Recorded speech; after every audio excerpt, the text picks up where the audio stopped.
Hello, welcome to this webinar on families and how to use one-page profiles. So, welcome.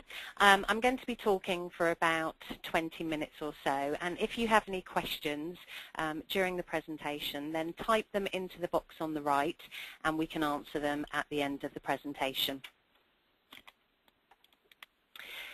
So the purpose of this webinar is really to explain one-page profiles and how they can be used, to explore a bit about the benefits of using one-page profiles for families, and then to go through some real examples and to explain how to create and use one-page profiles.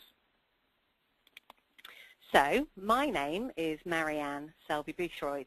I'm the Director of Development for Certitude, which is a London-based provider organisation. We support adults with learning disabilities and adults who have mental health needs, and I've been working for the organisation for about 17 years. But I'm also the mum of 3 boys, and the youngest of whom has a learning disability. And a lot of what I'm about to talk to you about are things that we use as a family, not just things which I use at work. So to explain a bit more about myself, here is my one-page profile. Everyone at Certitude, every member of staff has a one-page profile, and we've found over the last year that they are a great way to get to know each other and get to understand each other a bit better. So just to tell you a little bit more about who I am, you can see from my one-page profile that I get really excited and enthusiastic about new ideas, that I really like spending time with people who listen to me and who have a can-do approach. But to get the best out of me, I need to get to work before 8 a.m. and have a couple of hours to sort through my paperwork. So if I don't have a meeting till 10 a.m., then that's probably the best way to get the most out of me. So from that little snapshot, you can see that a one-page profile is essentially just a simple, powerful tool that can capture important information about someone in a short, concise way, literally on a page. It provides a way to get to know someone quickly and to clarify any support that they want or need. And it's one of a number of person-centered tools which help ensure that the person remains at the center of their support. One-page profiles originated, I suppose, within services supporting people with learning disabilities. And they were a great way to help get to know people quickly and meaningfully. But what we've learned over the last few years is actually one-page profiles can benefit anybody in any situation and any time. And there's a current drive at the moment to introduce them within schools, both mainstream and special needs schools, to really help personalise education for young children.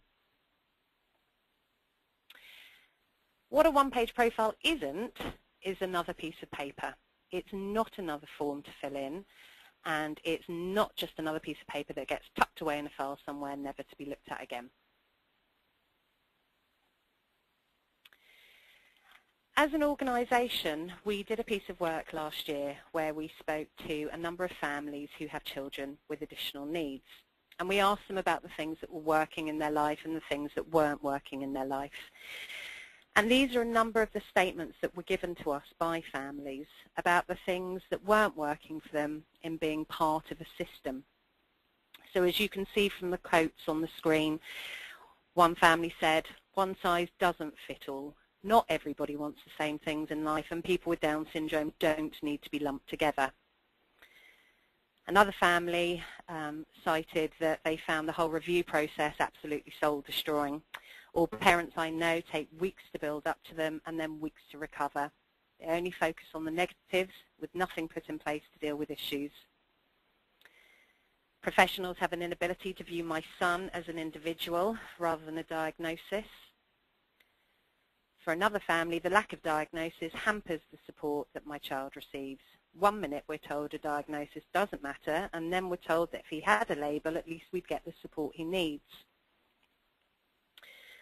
A number of people said that whether or not they get good support is down largely to the personalities of professionals involved.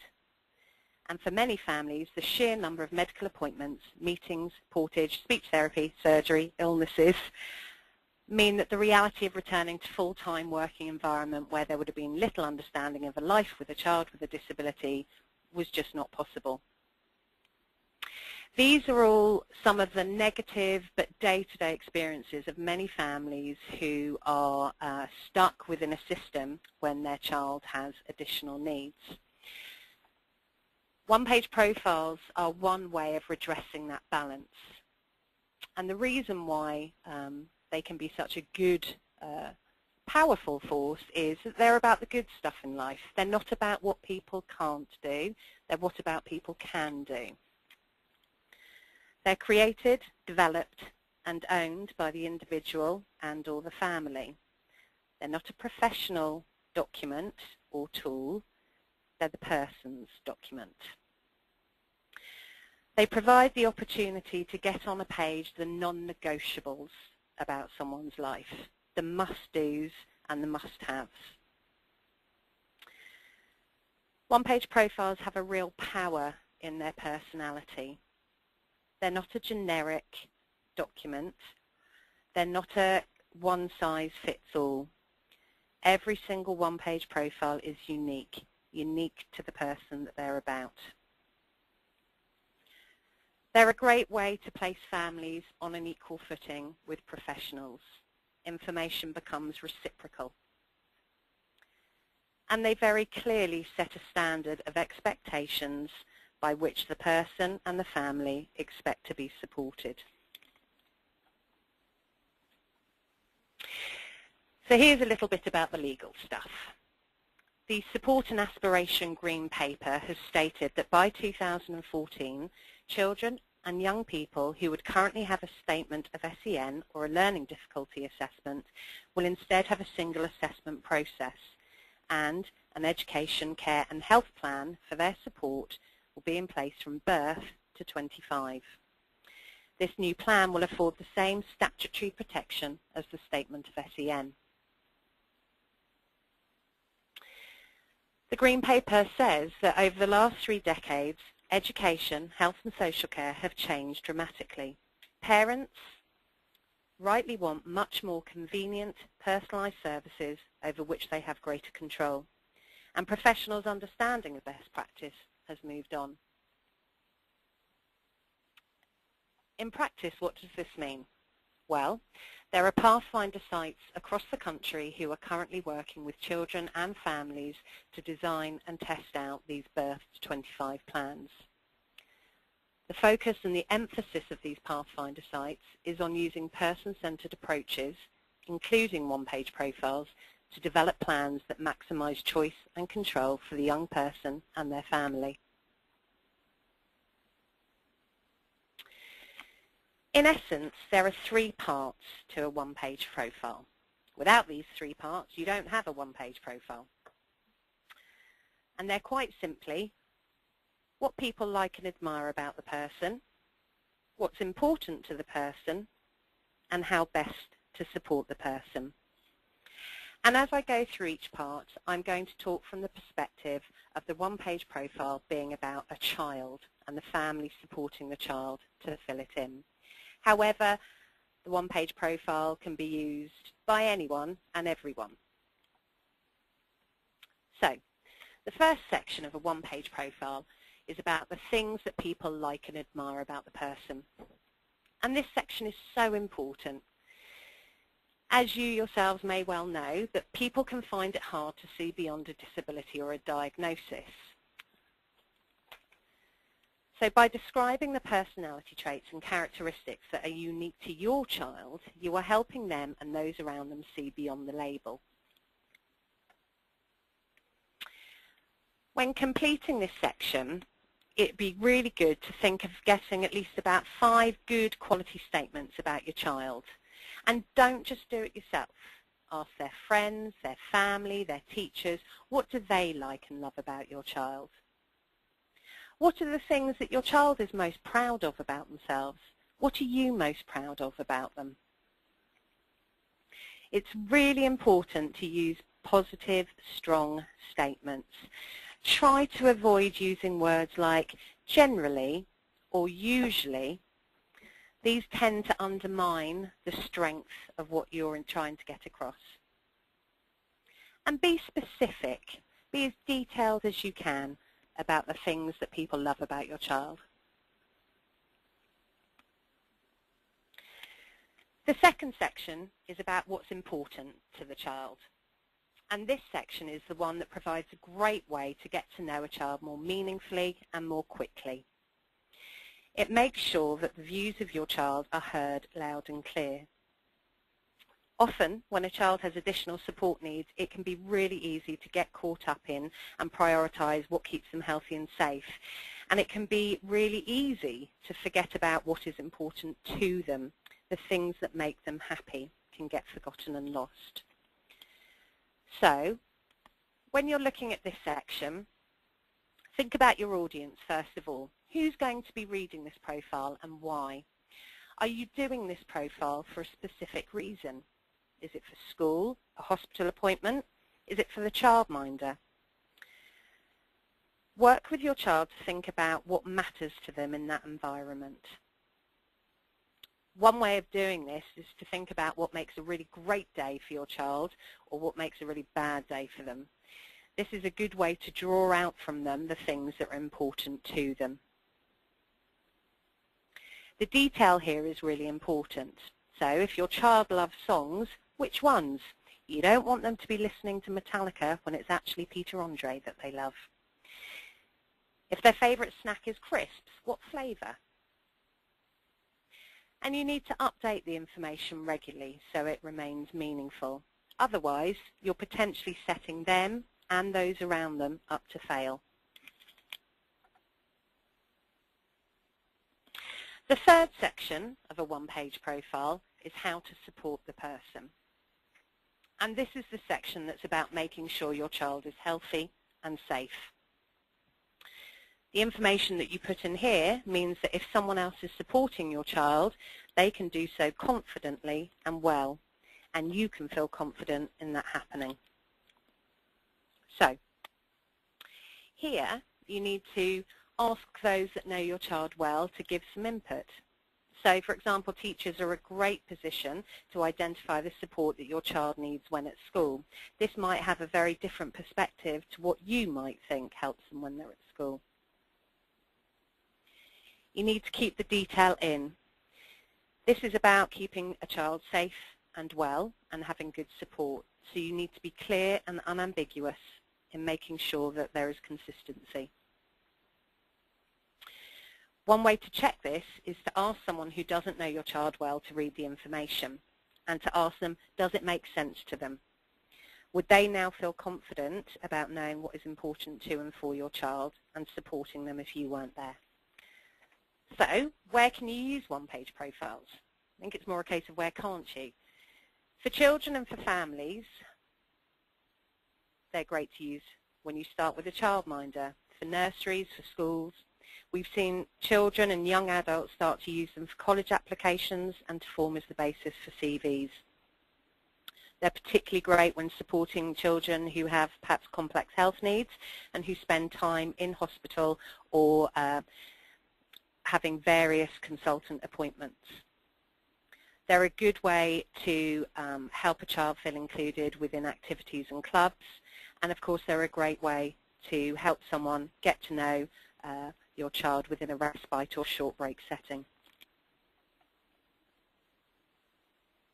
So here's one of the first examples about a one-page profile, and here we have a cheeky young boy called Alex and his current one-page profile that is used at his preschool.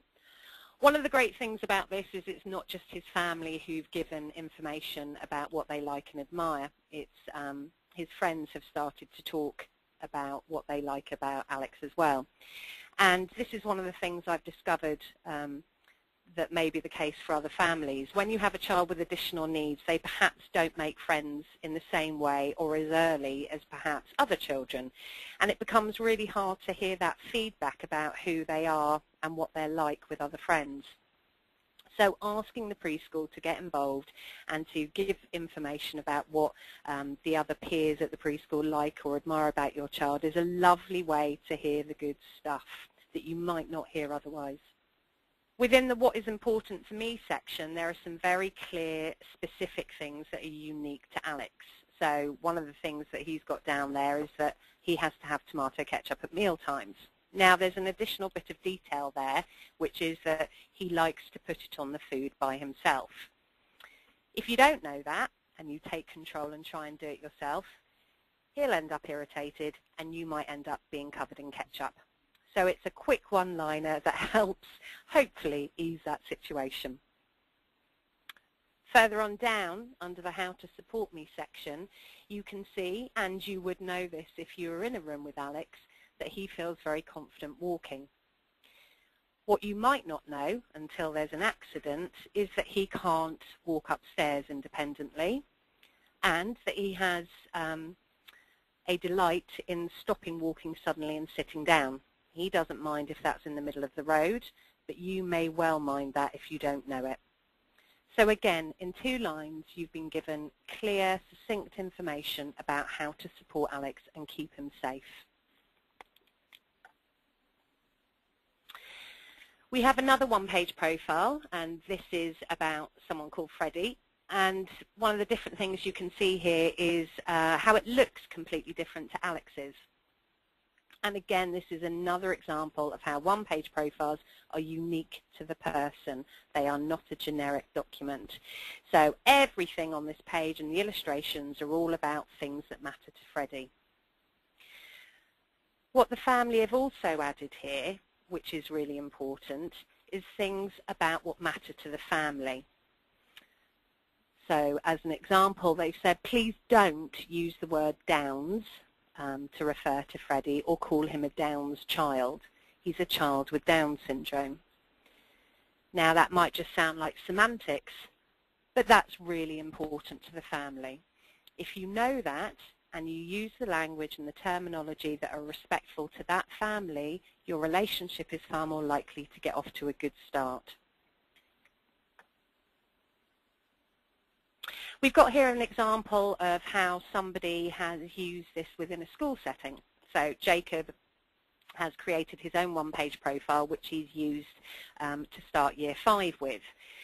And again, this is a great example of how one-page profiles can be used within a school setting so that teachers can get to know pupils far quicker and far more meaningfully.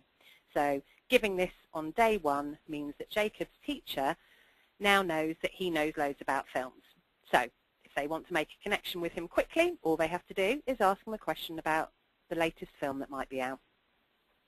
What they also now know is the best way to support Jacob to learn effectively. So very clearly it's stated under what's important for him is don't give him more than 2 instructions at a time. When writing, ask Jacob to read it out and edit it. Get him to write on alternate lines to help him do this. This is information that might take a teacher a term to get to know and understand about Jacob. Instead, they've been given it on a page on the first day. And finally, we've got another example of a student that's used the one-page profile to start developing his CV. We did some work with students in the 6th form last summer who actually really struggled to think about the things that they like and admire, or that people like and admire about them. Going through the good day, bad day, asking their friends and family what they like and admire started to help them identify the information that they needed to put into their CV. And you can see it within Tom's CV here. He's got his personal attributes, his likes and admires. He's put down the things that are really important to him. And he's given some really good information that can help a college or university understand a little bit more about who he is.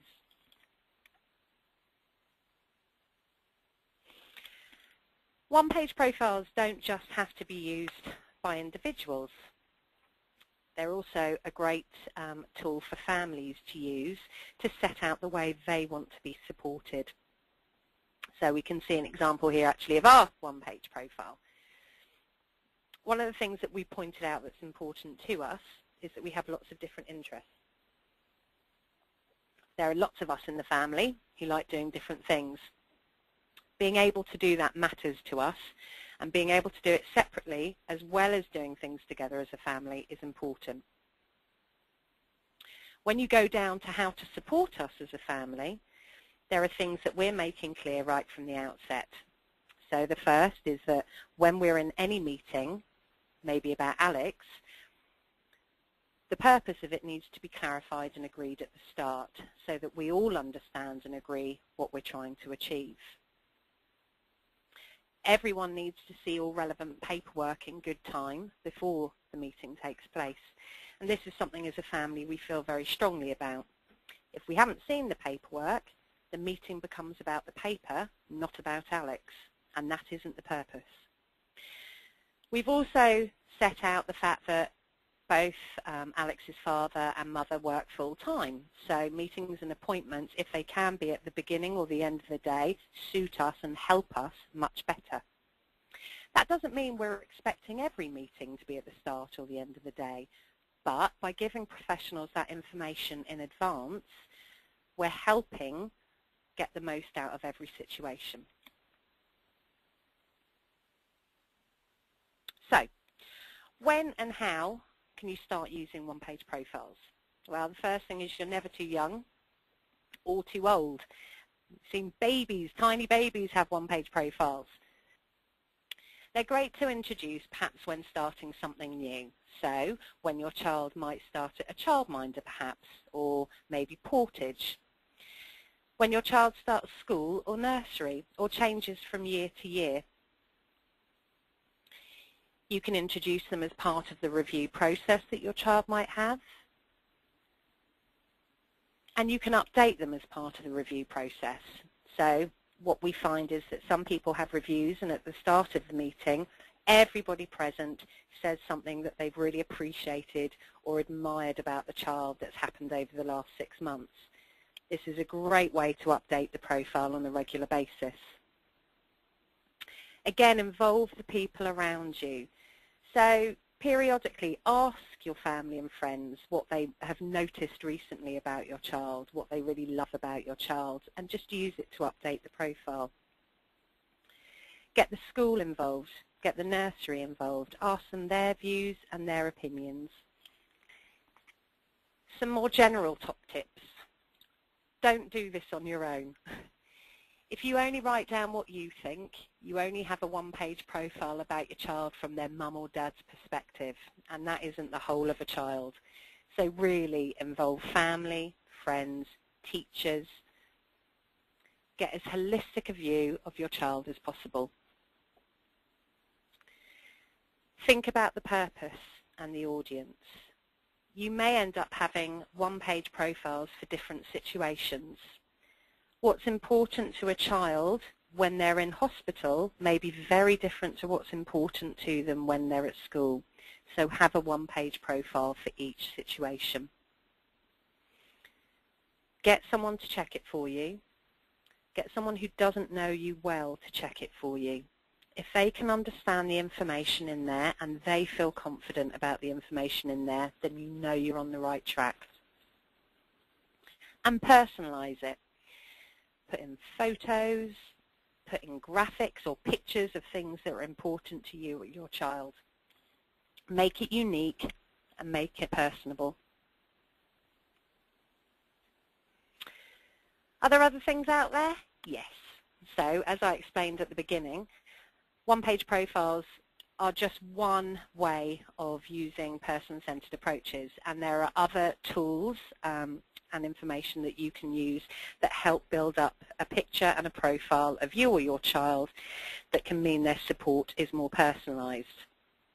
And I'm just going to give you one other example, which is a communication chart.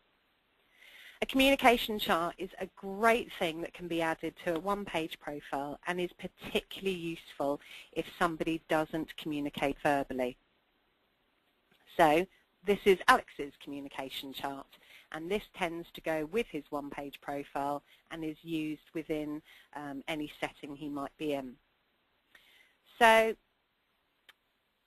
if Alex says Bumble, me or his dad or his brothers know automatically that means he wants to watch Mr. Tumble. He does say this a lot, by the way. However, I wouldn't expect a stranger to know that, and Alex will carry on saying Bumble, Bumble, Bumble until Mr. Tumble comes on. By giving this information to people in advance, we're maximising the potential for both Alex and the person around him to have a good experience. One of the things we've learned recently is that Alex likes to make people laugh, and so he shakes his head in a very giddy fashion and grins, which is very cute and distracting. However, what we've learned is that he generally does that when he actually feels very unsure of the situation he's in, and he's trying to deflect away from that situation by making you laugh. Now, if you don't know that, you might go along with him and pretend and play giddy yourself, and you'll both have a great time. But what you've done is lost the opportunity to help him understand the situation he's in and take control of it. By having this communication chart, by knowing this in advance, we're again maximising the potential for the situation to work for Alex as best as possible. So if you wanted to develop a communication chart for your child or someone within your family, you can see the 4 key headings that you should look at. Start with perhaps the second one. So here we've got when Alex does this, and write down perhaps the sounds they make, the gestures they do. What do you think it means? Write that down. When is it happening? And most importantly, what do you want the person responding to do? You can see that this is just a written version of a communication chart. What can be even more powerful is if you film or record your child doing the action, the sound, the vocalization. It's a great way for other people who may not know your child as well to understand their communication better, more quickly. For more information, not just about one-page profiles, but communication charts and some of the other person-centered tools, here are a range of websites that you can go to find out more. Thank you for listening, and I'm going to hand back now to Kerry to find out if there are any questions anyone has. Thank you. Kerry? Thank you very much, Marianne. I have one comment for you, which is thank you very much, brilliant webinar.